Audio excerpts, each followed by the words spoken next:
Hello everyone, it's Shane Kanto, your Wasteland reviewer, and I'm here to review Zootopia 2, and this is a long-awaited sequel, almost 10 years after the original, from directors Jared Bush, who wrote the film, along with Byron Howard, and they bring back Judy Hopps and Nick Wilde, who saved Zootopia last time, this grand metropolis with different areas, with a wide range of different humanoid, anthropomorphic animals.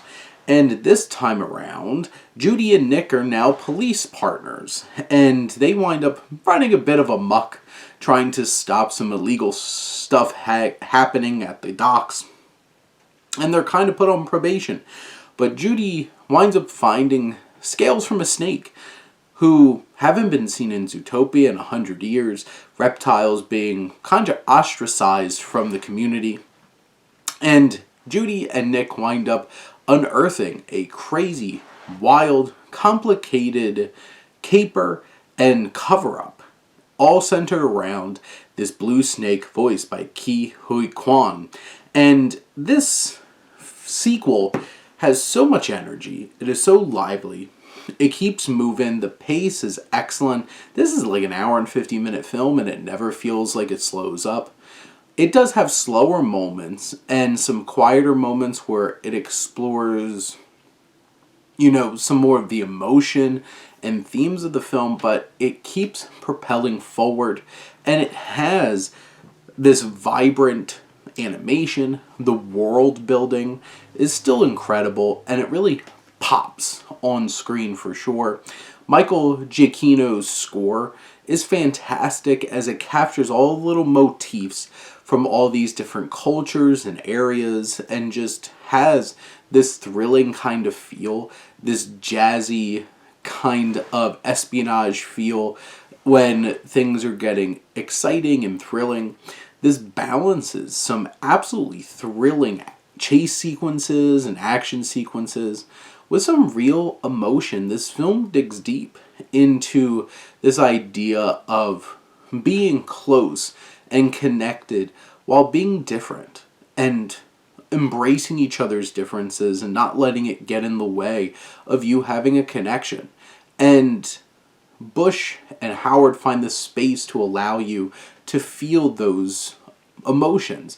This film is also hilarious. There are so many laughs to be had here, whether it's the slapstick, whether it's the clever dialogue, the sarcasm of Jason Bateman's Nick Wilde, and you also have all of these running gags, these background gags.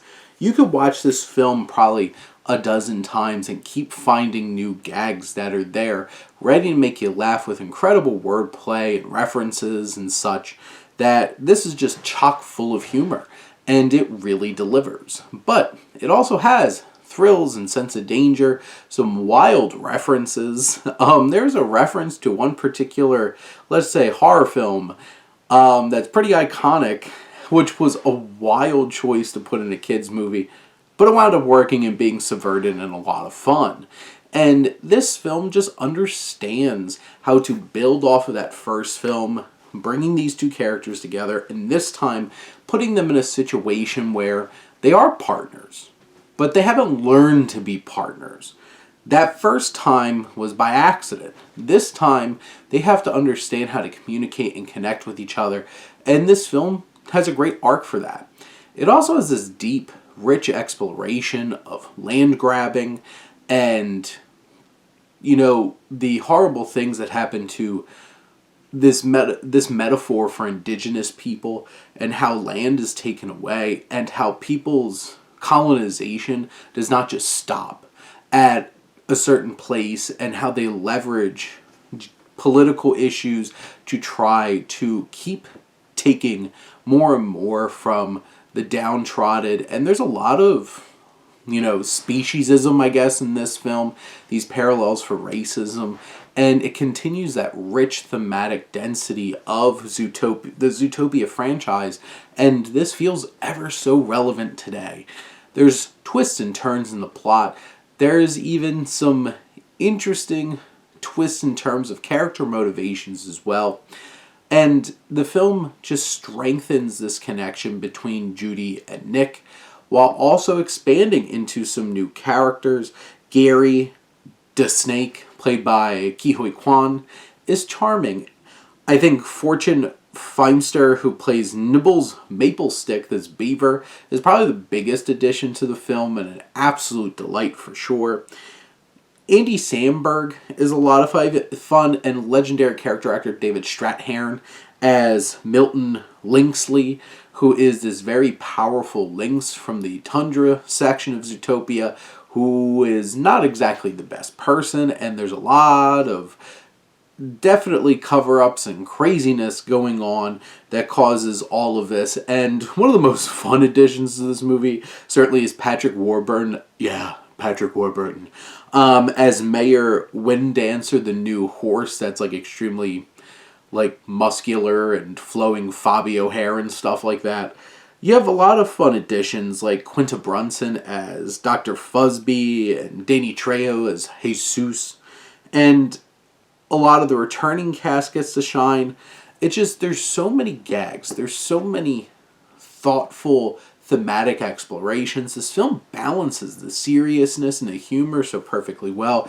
This is a fantastic sequel that has a lot going for it, has a great story, great characters, really developing and growing from the first film, and just continues the world building and lore of Zootopia, and opens the door for more of these cases between Judy and Nick, who we can get behind. And Jennifer Goodwin and Jason Bateman are absolutely fantastic. Specifically, Jason Bateman absolutely kills it as ever.